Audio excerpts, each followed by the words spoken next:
Hello and welcome to number 67, or episode 67 of the Critical Fools podcast. This week we are reviewing 2018 film Annihilation. Now, this was, I believe, Alex Garland's second film. I think we both watched Ex Machina, which was a fantastic debut for him, in my opinion.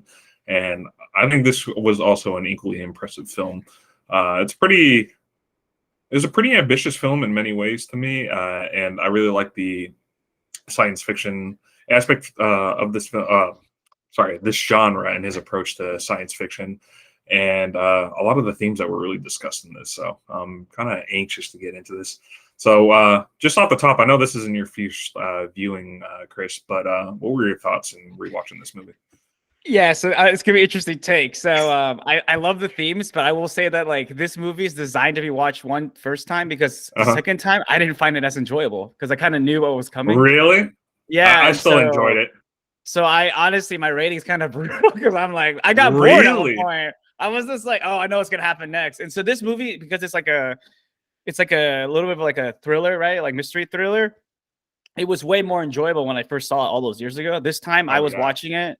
And I was like, okay, I know what's happening. And then I'm like, oh, I'm kind of bored, you know? And I know the themes are really interesting. That's why I'm looking forward to I'm actually looking forward to the pod discussion more than it was watching that film. Okay. And so, yeah, it was rough. I mean, at one point I was just like, I really got to finish this. Like I could just probably like wing it, but I'm committed. So I watched it all, but I was like, this is definitely designed to watch it like one time, in my opinion. So yeah, once maybe I don't know. I still found it pretty enjoyable, but a lot of it was the cinematography in it. I just found like the scenery so beautiful in it, and that's probably why I enjoyed it. Yeah, I mean that's a fair take. But I mean, like, you know how when I forgot her name now, but you know, like gets killed by the hybrid bear. Yeah, like those things, like I really like got I already knew what was coming. And this was like, I remember being okay. I was like, yeah. I will never forget the first time when the bear comes into the house, how like I was freaky that like was, yeah. freaked out. And I think that's part of the movie experience. So I had a you know, for me, it was kind of like mixed the second time. I was just like, it's not as enjoyable. So it's that's not just rewatchable, as I guess what you would say. Well, I don't know if that's fair to necessarily judge your rating based on the second view. When the first one, look, I remember when we talked, you're like, this is one of the best films I've seen that year. It was, but now I'm like, oh, this movie's like not so great. So I'm gonna rip it. Anyways, okay. Hey, I'm sorry. You've been watching this podcast. Yeah, fair enough. Inconsistent in my consistencies. Consistently inconsistent. Exactly. But yeah, it's but yes, that was kind of like, to answer your question, that was kind of like to give you some insight. Like it was I actually, it surprised me that I will say this to wrap up on this point, because when I watched it, I came with like, oh, you know, anticipation. And then I got through halfway. I was just like, can this movie go any faster? Like, wait, it's supposed to be a suspense kind of mystery in many ways. So no, it's not supposed to go fast. Yeah, and I was just like, I'm not feeling the suspense I did the first time. So yeah, that's the pin in the butt on that topic. But okay. I do like the, like you said, I think the special effects, the cinematography is nice. In terms of like how they made the plants, the landscape that they set as a backdrop, I thought it was just like, well, when I first watched this, I was like, how did this not win like cinematography like film of the year? Because I don't even know what won for 2018 at the Oscars, but I was like, this was just so unique and just so well done, especially at the end when they go to the lighthouse and you see the crystal like sharp jagged trees. Like I was like, whoa, that was wild. I remember the first time I was like kind of like blown away by a lot of that. And I'll give this to Garland. He always usually explores very like topics that are not always explored in a lot of movies. So yeah. I will give that always to Garland. I'll tip my hat always. So I do appreciate him about like as a director, screenwriter. But honestly, I don't know if I've seen all his films, but I think this is, I mean, obviously this is better than his TV show. Yeah, we don't need to go into depth. That was rough. But I feel like there's other films that I've enjoyed more, even rewatching it than this one. So yeah, fair enough. I would say rewatchability isn't as high, partly because you're trying to Yeah, a lot of it is just built up in the suspense of you trying to puzzle together what's going on. And if you already know, well, then that suspense is gone. Yeah, and then I know a lot of. I mean, the ending was interesting too, but we'll get to there. But anyway, so Well, leaving off, the thing, like, it's probably leads to a lot of discussion still. yeah. But anyways, taking a step back, I don't know if you want to talk about just the straight dialogue because it is not the I think there's a plot is lot. I think there's a lot of deep dialogue or a lot of deep scenes. So the first thing I will say is I did find this interesting, and this is based off a 2014 book by Jeff Vandermeer. And what was interesting is this. I've seen there's been kind of a push, and it'll get a little political, I guess, but I'll try to keep it calm. I thought that this was a really well done movie, and it was done with a predominantly like a female cast. And I don't think it was because they necessarily intended it to be that way, or it like they didn't. I didn't get the feeling that they were trying to force it in that way. It just worked out in terms of how they actually wrote out the plot. And I'll preface that against like recently or within the last 5 years they like remade a Ghostbuster. You see like this push in Hollywood of trying to get more diverse cast, and oftentimes it's just like they try to force it to the point where they don't make it work. Whereas I thought they did a great job in the casting for all of these characters, and just the storyline made it work with a predominantly all female cast. I don't know if you felt that way as well. I mean, this, yeah, I mean, I'm going by memory because I didn't read the book, but isn't the book also, it's just for female? It is. But like even so, he did divert in some ways from like what was going on with the book, because in the book there's a lot more suspense, a lot more ulterior motives in terms of like the characters not trusting one another, even to a greater extent, as well as the motives of the agency that sends them in. There's a lot more ambiguousness there, which wasn't really explored in this. But I would say sort of the lead up in that they've sent a lot of like predominantly male either ex or all military units in before, and so they wanted to take a different approach in sending females, basically the opposite, females who are predominantly like scientists, was I think a good way of introducing the cast. Whereas like I've said with other sort of a push within Hollywood for other films that try to get either predominantly female or more diverse cast, it seems to be like more forced to me, and so I generally tend to not like those types of movies as much. Well, Not I mean, cast, but because of like the forced nature of like what they're yeah, I think what you're just describing is that like this novel/movie, it's part of the plot versus like when you see a remake, it just feels like a remake where they just decided to have female characters. Exactly. This just it works well for this movie. That's all. That being said, I thought I thought all the members were really good. They all had pretty strong performances. To me, I really like Natalie Portman generally in most of her movies, and Jennifer Jason Leigh has been in a lot of roles in movies lately, and to me, she always like kills it. So I thought they all did a great job. I thought the dialogue in this was pretty interesting. Now, to preface, they use cancer and a cell's nature for apoptosis as sort of a backdrop for this movie, right? In many ways, both on just like the surface level nature of cancer and cancerous cells, as well as a backdrop for sort of explaining, human nature and human decisions, which I thought was a really interesting sort of theme to run through this film. Predominantly, one of my favorite moments in the scene was actually when they're first. This is after they shoot the alligator, right? And they start to kind of understand that there's some weird effects going on in terms of, some things that really shouldn't be going on in nature, like some cancerous formations, because there's species that seem to be crossbreeding in weird ways. They can't quite explain how that's happening, but they find the canoes and they're trying to get deeper and deeper into the shimmer. And at one point, Natalie Portman's character, she is on the boat with Cass, who ultimately dies from the bear. But they're kind of talking and they're trying to explain the reasons why they're like in the shimmer. right? And they said, we're all damaged. Well, Cash's character explains to Lena, we're all kind of damaged goods here.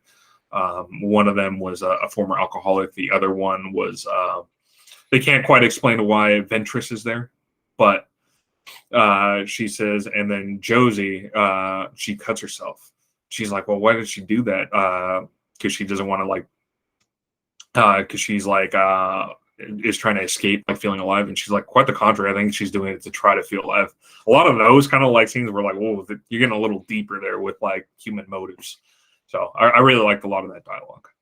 I mean, eventually it's revealed why Ventress is there, but sure, but not at that point. They kind of deduce, right, that she has cancer. Yeah, and so she doesn't have much to live or much to go back for. And the other thing that was to go back on that, or I guess to circle back on a lot of the dialogue or how this kind of ties in, is Benedict Wong's character, because they keep going back to her escaping and why were you the only one that survives? Why didn't any of the others survive? And she's isn't it obvious? I had a reason to come back. I was like, whoa, they're getting pretty heavy with some of these themes. Yeah, I mean it's the technique of that the flash the flashbacks or flash forwards. And flash forwards and flashbacks, right? Because we learned that Lena was unfaithful to her husband and stuff like that. And also we'll talk about the husband and what happens to him and in the ending too, but which was interesting. But it's but yeah, I think one of the themes I liked about this film was kind of that theme of you're right, they use cancer and they use evolution as part of as to express this theme, but kind of about how how do I say this? How life can evolve in unexpected ways, and also sometimes I think in the end Lena understood this, right? Sometimes to create something new you need to destroy the old. Because when she's getting questioned, right, they keep talking about it as if it's it's this invasive species is trying to kill us, and she says in the towards the end she starts believing it didn't really have a motive. It was just trying to create something new. Exactly. It was just trying to also survive. It's just how we think, and they had a hard time computing that. But it didn't quite think in the way that we do, which made us very skeptical of its true motives.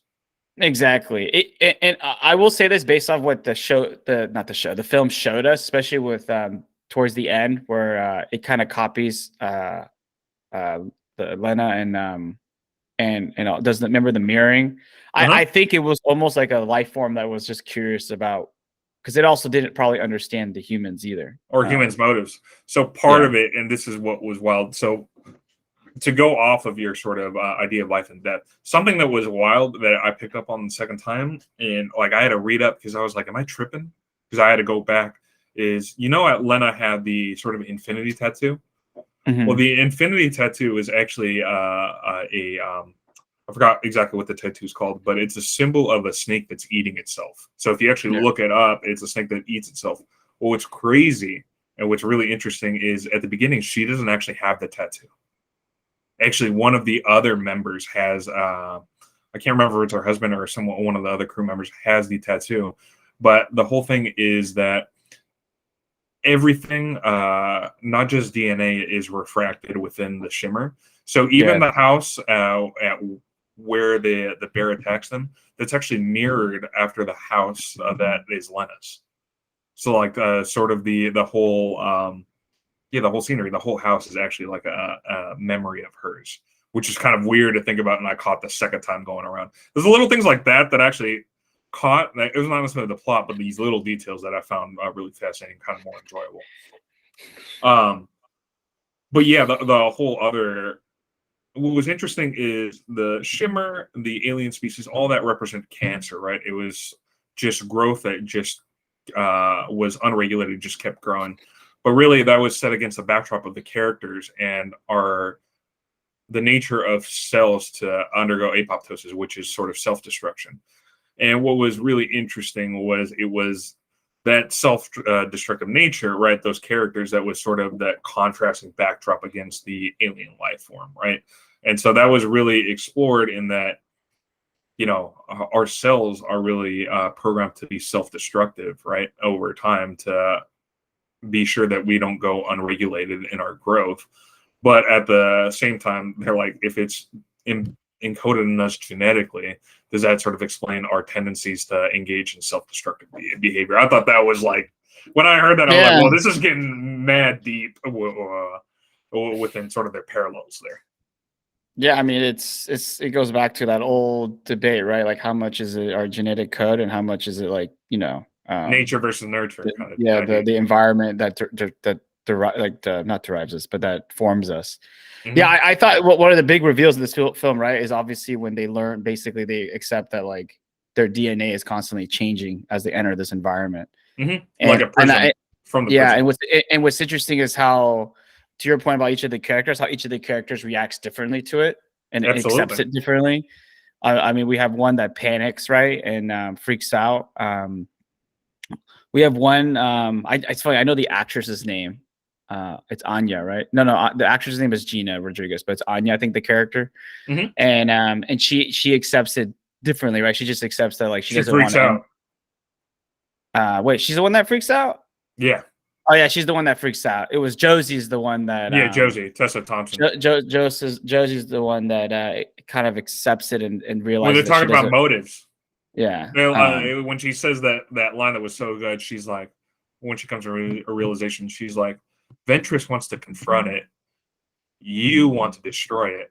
I don't think I want either of those things. I was like, whoa, that was wild. And then she sort of becomes the human flower. Yeah, she just becomes part of the environment herself. Yeah, I thought that was that's called like high quality storytelling, because each character is different, but also like you fabricate it into the film where each character kind of, when you look back, you realize that each character received the correct ending almost. I would say so. To their character arc. But I did find that very interesting. Go ahead. I will say that like they have a lot of fantastic lines in this. Like I've echoed so many times in this, but like the interaction between Josie and Elena, when they were talking about like what had happened the night before with the bear attack, right? And they were talking about Cass's character, and she's like, it was so weird hearing the screams from Cass coming out of the bear. She's like, it's almost as if like the most excruciating, painful moments are the only ones that lived on. And she's like, imagine that being the only thing that is remembered of you. I wouldn't like that at all. I was like, oh, that is, even some of those lines still like stuck with me on the second go around. Yeah, but the writing was so good. Yeah, I mean, it's because often it is kind of true. Like, it's again high level abstraction here. Like, how others perceive us may not be how we perceive ourselves, right? Yeah, and imagine only your the worst moments of you living on forever. It was basically like what she was saying. I was like, damn, that is deep. That's like everyone's worst fear. Yeah, and obviously, big historical figures often have this kind of problem if they're controversial. Yeah. But I think also like, I think even for yourself, right? Let's say, you get old and you have dementia, and the only things that, sometimes you get lucid, but the only things, could you imagine if the only things in the end you remember are the really strong memories? And usually those are really good, or unfortunately, really bad. And so imagine being that kind of state in your 80s where the only thing you remember is these really bad ones. I mean, that must be tormenting, right? So. Yeah, like, what did they say? What was the opening line on the Tale of the Two Cities? It's like, it was the best of times, it was the worst of times. It kind of depends on what your perspective or what your tendency to remember is. But yeah, this one explored like what if all you can like basically remember or live on is just either the worst moments you experience or the worst moments of yourself, like on others. That's where I was like, wow, you're getting very very deep with some of these things in kind of like very horrifying way of kind of expressing that, like through the bear. Oh yeah, well, I remember when I first saw that. I'll never forget it when I first saw this. I was like, "Wait, Cass is still alive?" And then she goes out. I was like, as soon as she ran out, I was like, "Oh no, it's the bear!" and then it put together, and I was like, really creeped out by that. Well, the first time I saw it, I was like, there's no, I mean, if she survived, I would need a real explanation because it looked like that bear got her good. But like, but that interesting, like I couldn't have predicted that the twist would be that like the bear has incorporated her like voice and the as part of it. Not just her voice, her final moment. Yeah, and using it as a trick to lure others, you know. Yeah, there's probably something pretty deep about that too that I just didn't piece together. Well, I mean, I view it just like how we view evolution, right? We evolve to survive, right? And so right. It's just almost like in this film, it's like an accelerated evolution. It just somehow intuitively knew that this would help it versus discarding it, right? That's what I found interesting too about a lot of these themes is that, yeah, it seems like they're evolving in weird ways, but it seems like they're always evolving towards some like not goal, but like but it's almost like in a way it was almost as if it was using assorted vulnerability to its advantage against others. That's where I was like sort of talking about more the deeper meaning. It's like the evolution. That's what I want to say. That the evolution. It seems like when you're watching, it's random, but you also start thinking that maybe it's converging towards something. You know. Yeah. Well, it was just I will say that the creative outlook of trying to make hybrid species in this world was, I mean, you can have gone any which way, and I think they did a great job in terms, like even the shark alligator, if you want to call it that, right? Like seeing a lot of these combination creatures was just really cool, like on screen, especially like with when she's going to find Cass, right? This is Lena, and she sees the two white deer, and one has flowers, and they're both kind of mimicking one another. And, it gives you a tendency as to like what this space and what the creatures are trying to do. And a lot of this is just mimicry. Like that is obviously like another big theme in this film. Yeah, I don't know. It was, I still enjoyed it, even though I kind of I knew exactly where this film was going. And then one of the more powerful things, in my opinion, of this film is actually the concept of like, well, they do it through the cloning, but kind of like, our DNA, even right now, is always changing, right? So we're, in theory, we're a different person than we were like a week ago. And well, what do you mean? It's done. Oh, death and rebirth. Is that where you're going with that? No, but also like I'm gonna go to the end a little bit, but like how like the last lines are like, "Are you still Lena?" and and "Are you still what's his name?" Oh my goodness, let me look it up. The husband. Are you still Kane? Yeah, are you still Kane? But I think going back to our lives, right? Like our like our DNA, our cells are always dying and reproducing. We ourselves, in our, let's say, our minds, we're probably a different person than we were a week ago. You're not right? who you were a minute ago. Exactly. And I found that really like interesting because obviously we don't always think this way, but it is kind of true. And I don't even want to jump to the ending too quickly, but I think that theme is one of the stronger themes of the film, where things are like, since things are evolving, and obviously they're in the film, and she answers with like, I'm probably changed as well, because they talked about how their DNA is getting changed in the shimmer. I found that to be a very, like you said, a thought-provoking experiment to look into your own life and realize that obviously we're all getting older, but also like, who we are today is different than we were yesterday. And the concept of self, right? Like, what is self, right? Like, is this guy still Kane? He says no, because the original Kane died, right? But he is still technically Kane, right? It's just really, it's a fascinating time old, kind of like he looks like Kane has the DNA of Kane. Yeah, of a certain time point, though, right? Yeah. Well, yeah, but it still took on the humans' encoded DNA, so I imagine it's still undergoing typical cell apoptosis and all that. So, yeah, it's hard to say. That's you're getting very deep at that point. Yeah, and a lot of science fiction movies like the clone topic, because it lets them explore this, right? Like, you clone somebody at a certain point in time, but now, like you said, they've gone their own paths now. Like, who is really who, and who's really who is really the original person, and and if somebody like deviates into a different path, let's say one guy became evil and the other guy didn't, is it because of like deep down they're they had that within them. It's very, like you said, you can go down a rabbit hole for this, and this is why I think science fiction writers have liked the clone topic for so long, because it lets you, and I mean it's only part of this film, but it lets you really explore that idea of like what is the self, who are you, and who are you really, maybe. So yeah, it is very interesting. Yeah. But yeah, going back to the Kane's death scene. Yeah, I mean the how he blew himself up, that was crazy. And then his wife didn't realize it because she walked by it, remember? Yeah, she saw it through the recording, and then she realized that her husband was dead. It was crazy, dude. Well, what was just like even his sort of little monologue leading up to it was just like, oh man, that's just like made you kind of like.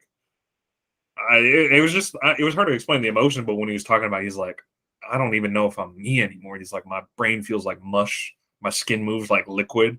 He's like, I'm just not long for this world anymore, and just blows himself up with the phosphorus grenade. I was like, holy cow. I remember the first time I was like, this film is just going to lengths that I did not think it was going to go.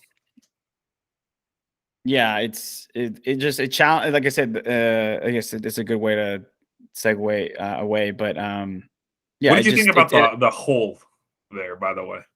The hole, like when she went inside. But before I get to that, I wanted to just say that especially maybe the Kane character, which obviously it extrapolates into Elena, is that like it does attack the idea of the self and what the self means to us all. And I think it's funny how I think if you ask different people, they would either tell you the generic lines like, oh, I am who I think I am, or who I am, based on my life experiences. But like, I like how this film makes you think like you also are your own DNA, right? And like you're also like, depending how that evolves, that's part of who you are, right? But yeah, answer your question about the whole, because they finally get to the lighthouse where they're trying to get to, and inside what they believe is the core of the shimmer. Yeah, I mean it felt like it was kind of like the closest thing to the consciousness of the environment, And when we see what's her name, Dr. Ventress, interesting name, but she gets there as well. It was so creepy when you first see her and her face is kind of metallic. Yeah, like the and then it changes when she turns back to Elena. Yeah, it was kind of that was good special effects. So she gets you creepy a little bit. Yeah, I mean, I view it as like it was like the kind of like the when we think of our like brain stem, I viewed it as that for the environment. Yeah, the core. Like, the core, and like more of the core, not like the thinking core, but like kind of like the instinctual core. Right. And because what I found still fascinating to even with this rewatch is kind of like it could have easily tried to kill Lena, but instead it, like you said, mimicked and was more. I wanted to learn. It was what was more like a curious baby, and it cloned her, her figure. And like again, like it could have easily killed her immediately, right? That was the purpose, then it wouldn't know how to adapt. Exactly. So it was very intriguing. I don't know what you thought of it, but I agree. I was so confused, but I was like, it's mimicking, it's learning. It's almost like AI in a way. Like it was just hard to sort of explain it, but I think that's exactly what he was going for. You to try to be confused and try to pick it up as to like what the creation is there in the shimmer was ultimately trying to do. I like how she was saying that, like, because we're always trying to find motives, right? That's what oh my gosh, the person who was Lomax, Benedict Wong's character, that's what he's like, what were its motives? What did it want? It's like, I don't think it really wanted anything. It was just trying to adapt to its nature and trying to learn. That's pretty much it. I think doesn't she have a line too during the questioning where she says it's towards the end, right? Where she says that I think it's part of that dialogue where it says it was trying to, like you said, learn. But I think she also, I think I have to double check this, but I think she also says like it was trying to create, Yeah. And like you said, like for the people questioning her, it was hard computing that because they just viewed it as an invasive species type of thing versus like something that it just happened to, I guess, land on Earth and was trying to live, because that's the goal of life, right? The goal of any life form is even the ones we hate, right? Like viruses. They're all trying to just reproduce, replicate. And going back to your cancer thing, right? She talks about in the beginning, right? The cancer is just trying to, keep growing, it's not. Its goal isn't really to kill you; it just happens to be a No, byproduct. it was just unregulated cell growth. That's it. Yeah. That's literally what the cancer is. I'm curious, what was your interpretation of the ending, though? Was that like I know we went to the deeper of like, are you from a minute ago, but literally, was that clone Lena, or was that like Lena who actually went into the Shimmer? No, that was the one that went. I think I read that this was supposed to be a debate, but I think it's very clear that it's. I think Garland's trying to go with this is the one that went into the Shimmer, but because she has changed so much through her experience. She's not who she was. Yeah. Yeah, and her DNA, like it was kind of like what happened to Kane, but who killed himself instead. She needs to discover who she is now, because she's definitely not. What actually led? Why did the Shimmer die? I think we know why, but why did the clone do what it did? That's a tough one. What's your theory? Yeah, so my theory is and I don't know if I'm right, but I thought about this a while, because I was like, this is like confusing, but I think there's something a little deeper. But I think it just plays on the same things, in that the entity that created the Shimmer, right, is supposed to represent cancer. So it was just total growth trying to create, right? And oftentimes at first it creates beauty, but in the end, at least the cancer, and at least a lot of distortions, right, in terms of even the beauty. So there were some things that were very beautiful that it created, and some that were just really chaotic, is how I would put it. And I think when it was learning or mimicking Lena's moves and trying to like actually learn from her, I think that, right, the entity that created the Shimmer was representative of cancer, just unlimited growth, whereas the individuals, Lena, part of our human nature is self-destruction, right?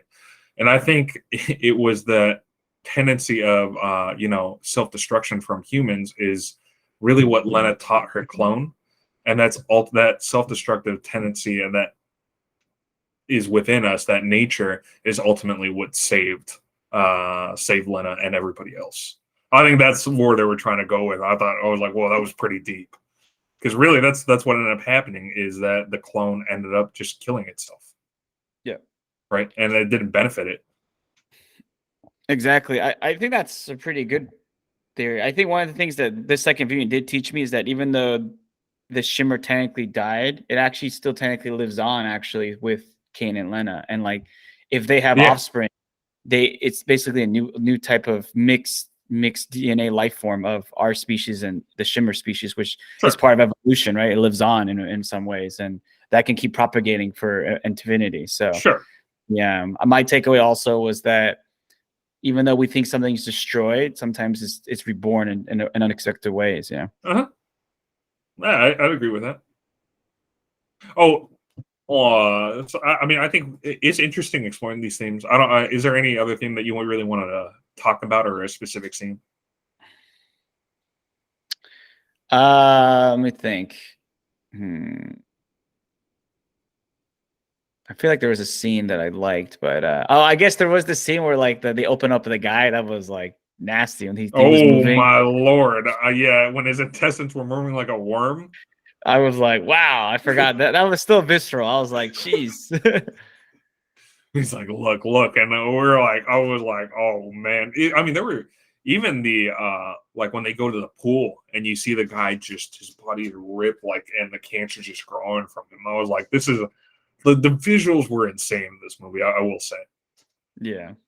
Like in many ways, that still hit. I was just like, wow, the creative lens. I was like, I don't know who thought about like a lot of the scenery or like what to include, but kudos to them, because it's honestly, who won 2018 like best cinematography? I gotta know, because I don't think this film was nominated for any Oscars, which blows my mind. I think probably. Oh, I think it was. Let's see. I'm trying to see Wikipedia here. You said 2018, right? Is when it came out. Yeah.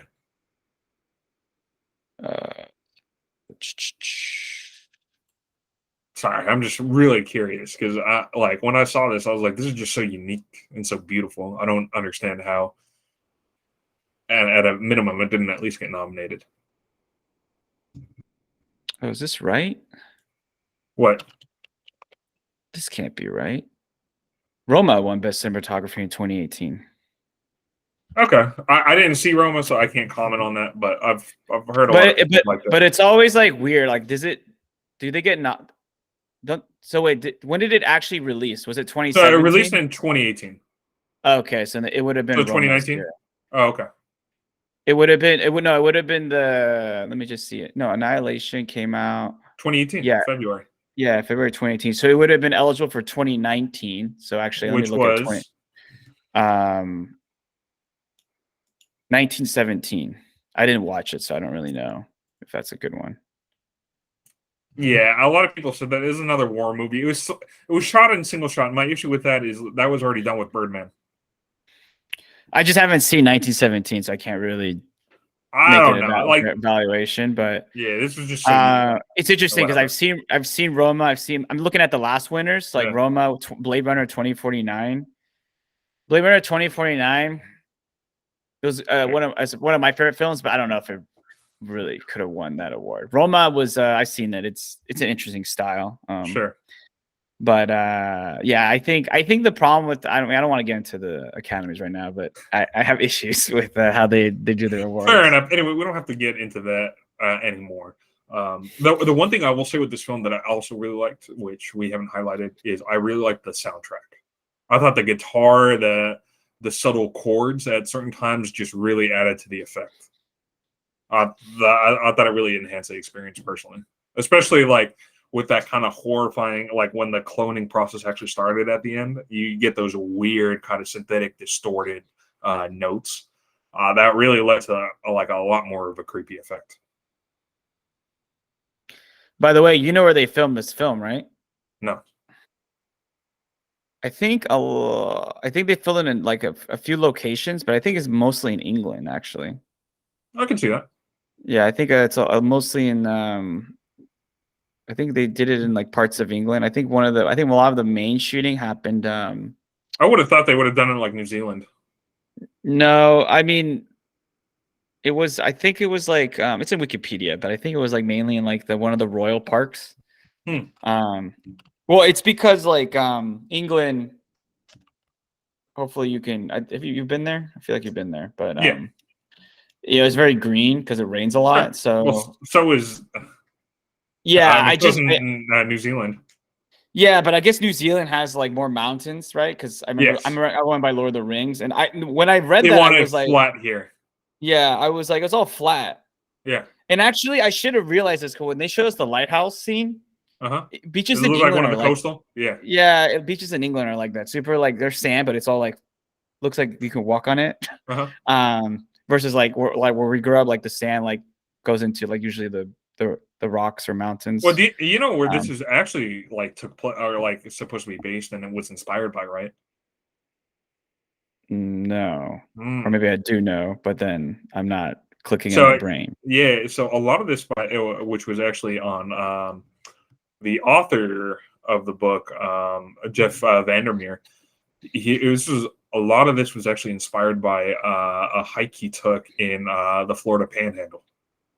And so we saw a lot of there really inspired the setting for this. So really where this is supposed to take place is in basically like near Tallahassee or somewhere around there in the Panhandle. Yeah, we know that the film industry films based off costs, so I'm not surprised they film somewhere else. But interesting, the Panhandle. Well, it's also there's more issues with trying to film in the Panhandle, i.e., there's actual crocodiles, bears, water moccasins, all kinds of things that can really pose a potential challenge to filming there. Whereas England, there's not a lot of issues.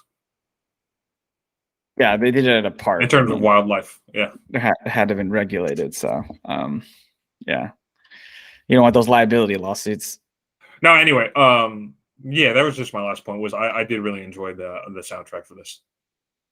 No, it was a good soundtrack. I agree. Yeah, is there anything else you really wanted to touch on? I think we covered a lot of the. I mean, it's very linear. It's a big mystery, and I think where they took a lot of the creative approaches was really just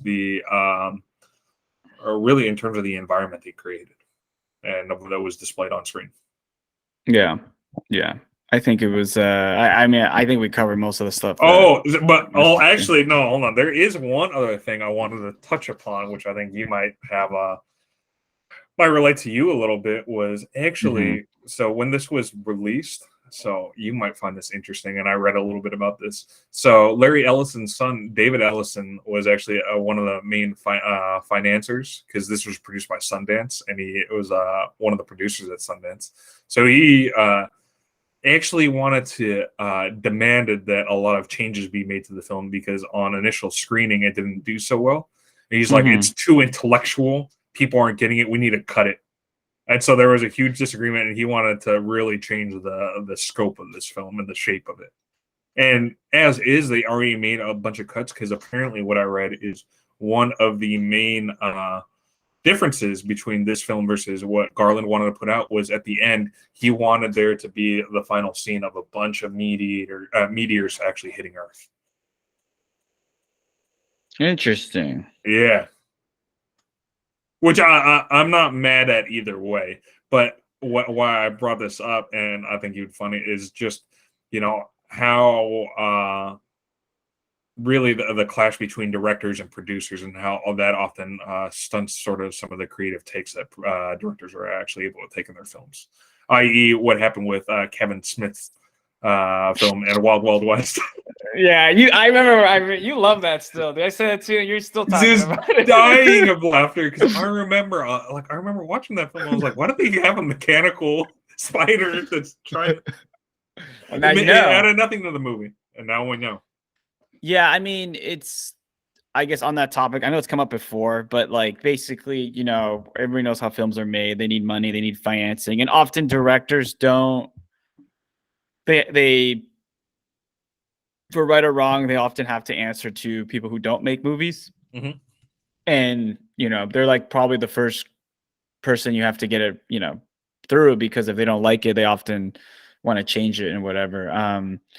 Yeah, I mean, I could see how David Ellison thought it was too intellectual because I think it is in many ways. I think it is very, it is even though I had my critiques beginning of the pod, it's a thinking man's movie, I would say. It gets you question a lot of abstractions and stuff. And I think I think a lot of movies today are not geared towards that. And they're usually never geared towards that. But I think this movie is. And I think a lot of Garland's films are, even though I think we've learned with his TV show, he can go too far. But yeah, I mean, I didn't know. That's interesting. Yeah. And then David Ellison is probably a guy that, is he just known for being like the son of Larry Ellison? Because I feel like.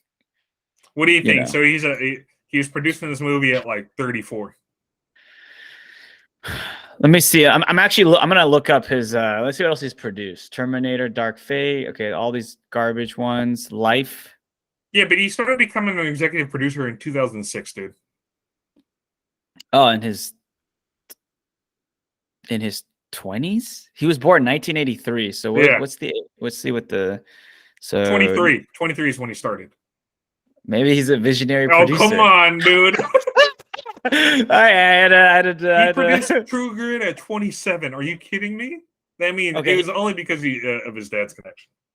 He was an executive producer. That can't be like. Is that like? But I mean, I don't even know like what the rankings are for producers. Maybe he was just there as a guy. I'm looking at all these films though. They're not really like. They're pretty blockbustery films, dude. Yeah, and they're kind of all actually in sci-fi, right? Transformers, Mission Impossible. Jack Reacher. He's doing Spy Kids Armageddon coming out eventually. I don't know. It looks. Oh, he did Top Gun Maverick. That's so like typical, dude. I told you. So typical, dude. Yeah, okay. So this guy's just a visionary producer. Anyways. A visionary is a loosely used word. I did not know. That's funny. I didn't know that his passion is that. Did he study film? Hold on, I'm looking up his bio. He was a Southern California grad. He's the founder of Skydance Media. Nice. Mm-hmm.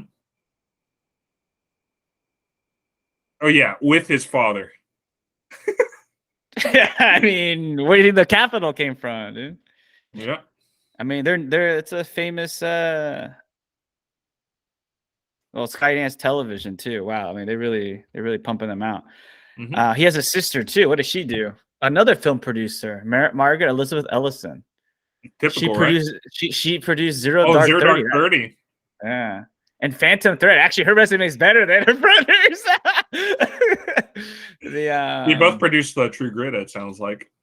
They probably worked together. Good. Wow, this is there's a lot of nepotism. Oh, she produced Foxcatcher. And American Hustle.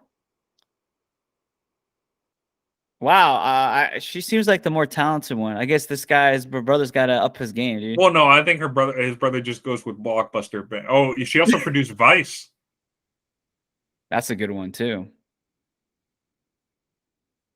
Wow, there's a lot. There's a strong resume here, actually. Bombshell, House of Gucci. I didn't see that one, but I haven't seen that either. Oh, she said okay. She's definitely woke, fam. Because I've been so this new film that came out last year. She said it's the movie about the Weinstein thing, and I've noticed about her resume she likes a certain archetype. So her brother's archetype is blockbuster sci-fi movies. The sister's archetype looks like it's obviously a mix of many things, but she likes the kind of like the more Oscar-y films, you know, because she said it's probably going to be announced for nominated for stuff. Bombshell was about the Roger Ellison controversy at Fox. Vice is about, you know, the former vice president. Yeah. Zero Dark 30. She also produced her. Her is one of the Zero Dark 30, but her is also one of the hidden gems of the last decade. So yeah, she's definitely more Oscar-y, you know, tackle, you know, more of the quote unquote intellectual issues. Interesting resume, I will say. I know we got off topic here, but some of these films, ironically, I had considered for our pod. It's interesting enough, but really, I'm going a different direction a little bit. We'll find. I'll talk after the recording, but okay. Yeah. Anyway, do you want to get into the final ratings then? Sorry, we got off tangent. Yeah, I'll let you go first. Yeah, 6 out of 10. Anyway, so ruthless. 6 out of 10. All right, justified. Good not film. Rewatchable. Good film, but it's never a good sign when I'm like, I know what's happening next, which is natural for this kind of films. You know what? We're gonna do this at some point. We're gonna rewatch Burning, and I want to see your second take on that. Yeah, but there's so much I can still go deeper in, dude. We're gonna do that at some point. It's gonna be a film revisit. Well, I still need to rewatch Birdman, so that's gonna come up eventually. But I think so. Besides that critique, I do think there was some untapped potential with this film. I think this film could even been better. How? I think they could have explored the themes even more deeply.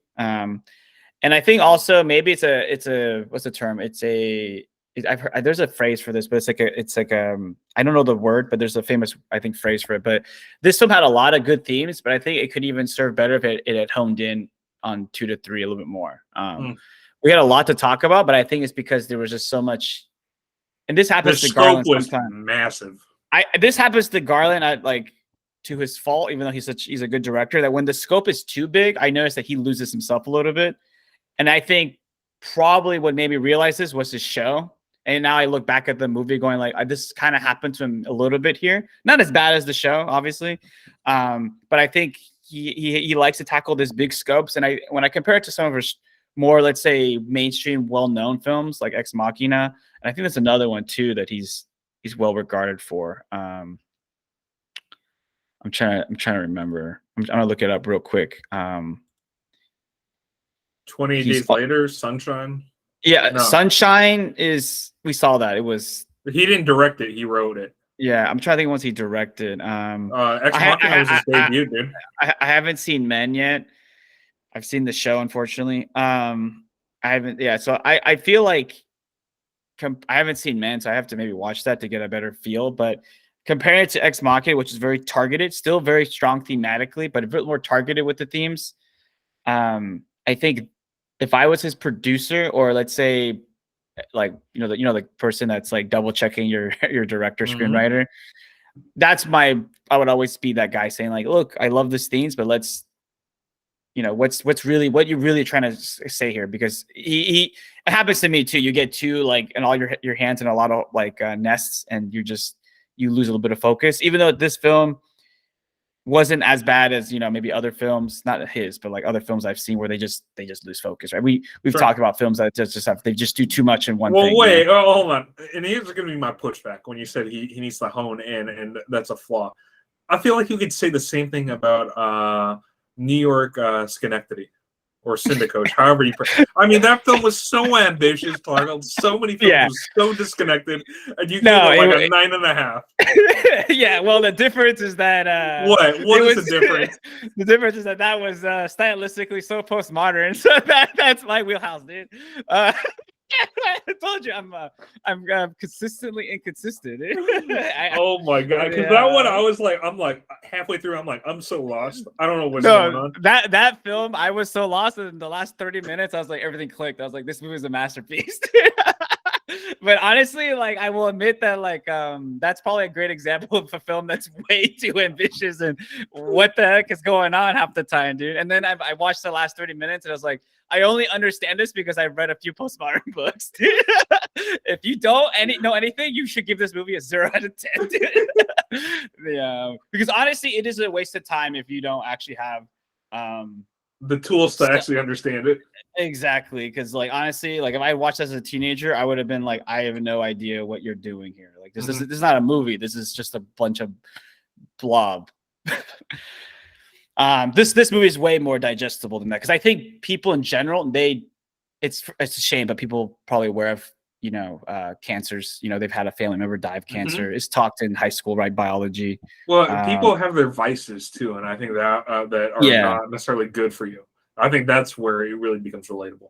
Yeah, and then also like I think we're all people, right? So we've also at one point or another thought about who are we, what is self, So I think a lot of these themes, strength of this film. I know I've been dogging on it, but the strength of this film is that it is very, even though the relatable in many ways. Yeah, I said it's too intellectual. I actually push back on that. I don't think it is. I think it's intellectual in the sense of. Well, no, I don't know how much they cut out. I thought, who knows? I thought he pushed back on the notes. That's what I was reading. Some, but who knows exactly like how if anything got cut out too. Yeah, we don't know on that. So I will say that to wrap up my point, I would say that I think the film is actually very, consumable, and I think it's a good watch, and it's a watch that you could watch every now and then. But I'm probably not rewatching this film again, so I'll leave it at that. Fair. 6 out of 10. That's a good score for me. 6 out of 10 is a good score for me. So. Okay, I'm going. I rewatched it. I still enjoy it. Although you're right, not necessarily nearly as much. It's not rewatch. It's not quite as rewatchable because you kind of know exactly where it's going. It's not really an uplifting kind of film, but in terms of like the scenery, like everything that was so unique about this film, like it was really hard. Aside from the rewatchability, it was really hard for me to knock too many things. I guess you're right. They could have honed in a little more on some, but I was trying to think exactly how they would have done that in the style of the storytelling. But I guess there could be some ways if I really thought about it. But I really did like the sort of flashback and flash forward scenes. And I know that this film is not unique because like other movies have definitely done that before. But I thought it really worked well for their approach. Really love the cinematography, the soundtrack for this, the acting. I thought it was all great. I gotta give this movie a 9 out of 10. You would. I loved it, dude. You're crazy. Say 6 out of 10. What, are you kidding me? That's like, oh my gosh. I want to see your total ratings, like how this film rates. It's all good. Oh, well, you know what? That's a film we're gonna rewatch. New York Syndicoach. I want to see what your second watch is. Give that time. Even though we did that a while back, right? Let's see. Yeah, we did. It's like 2021. I think we did that. Where's I'm trying to see what number it was. I have the list here of all the films. You have an Excel sheet? Yeah, that's how I've been keeping track of this. It was the 37th film we did. Yeah, that was back in 2021, easy. Yeah. But yeah, that ends this episode. Anyway, yeah, that's it for this week's episode. If you enjoyed our commentary, please like and subscribe to our channel, and let us know any suggestions for films that you think we should watch in the future.